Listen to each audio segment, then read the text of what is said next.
Gyvenime dabar kito gyvenimas, jeigu kas buvo neperrašyti, ištremti ir ištaisyti, galime tik sau pasakyti.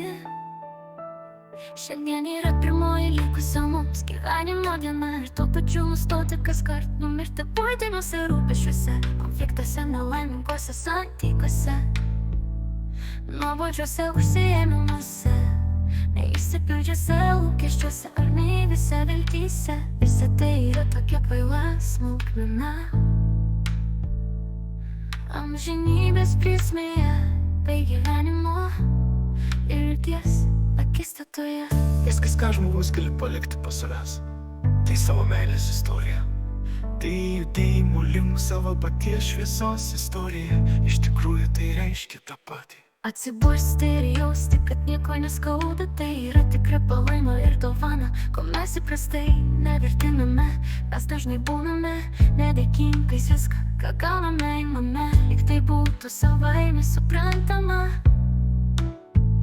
O už savo nesėkmės greitai puolame ieškoti kitų kaltų, ir deja daugumą atranda. Gyvenimas žemėje, fizinėme kūne, tai yra ir rūpinimosi jo pamokos, bei būtina patirtis. Jį reikalauja atsakingo požiūrių bei sąmoningo elgesio. Tačiau juk mes nuolat kažko nepatenkinti, tiek savimi, tiek išoriniu pasauliu. Mes nemokame savęs klausytis ir girdėti savęs. Nemokame mylėti Ir su laiku supranti, kad pačius svarbiausius gyvenimo klausimus žmogus turi pats savo užduoti. Kiek nori, ilgai gali vaikščioti ratu aplink šaltinį, kentėdamas nuo troškulio. Tačiau gal tu pats nepasisemsi vandens ir neatsigersi, juk jas maldos nepadės. Mes esame juokingi žmonės, ieškodami savęs ir savo vietos pasaulyje. Galime pusę gyvenimo, jei ne visą, sau žadėti laimę, gyvena tuo pačioje rutinoje ir kasdien besiruošia tiek keisti. O juk tai reikia stabtelti ir apsidairyti. Pasirodo, mes viską turime būtent čia ir būtent dabar. Bet trūksta tik labai nedaug savo paties buvimo tame viskame. Tiesiog tai reikia judėti link šviesos, eiti ten, kur visi savo laikį žingsniai ir tavo paties žinios veda neva stebuklingų būdų, išvitinių prieštaravimų.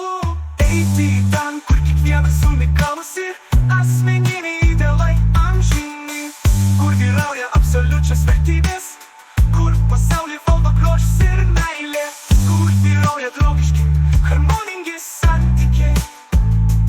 Galima manyti, kad tokios vietos pasaulyje nėra, bet mes būtent į ten ir einame. Gyvenimas niekada neduoda jokių garantijų, tačiau kol jis tęsiasi, reikia išmokti daugelio dalykų.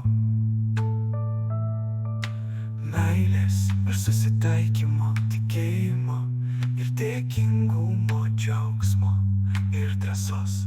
Tegul viskam užteks jėgų, laiko ir širdies. būti paslaptingai įsižeidusiu ir nesuprastu.